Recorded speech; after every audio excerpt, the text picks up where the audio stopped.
My name is Louise Blackwell, and I go to the Bedford FOTP. I am an addict. I have done some really stupid, dangerous, horrible things in my life. I just would tell myself that the devil had a hold on me. I know he did. I didn't know what to do about it. I just couldn't seem to stop. Well, it affected my marriage, my children. They were not my top priority. My addiction was. And it has caused a lot of problems with them.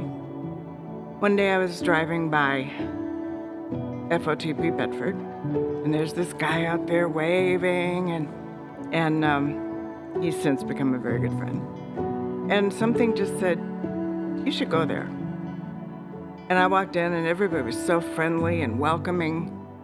And I thought, you have no idea what a mess I am. I even got my "you're never gonna get me in church" husband to go with me. And one day we were sitting there, and the praise group was singing "Make Room," and I just started to bawl. I was just crying.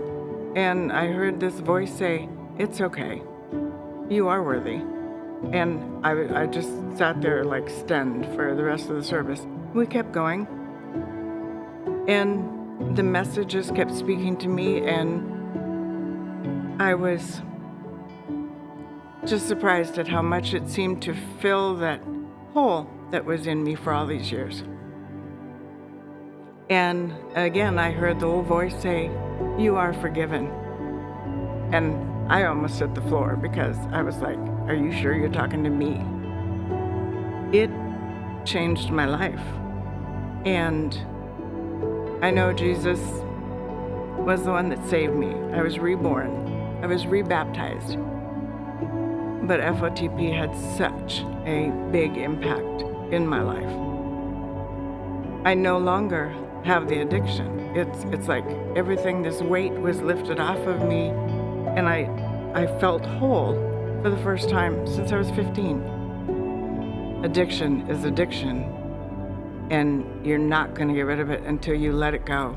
I know Tim's wife, Brandy, when I first said I want to do this, she goes, what is your goal? What do you want from this? And I said, just to be able to tell anybody else that if they are hurting and if they feel worthless and unforgiven, I said that they can be forgiven. If he can take a mess like me, and I know most people are, from church, they're going to look at me, they're going to go, what?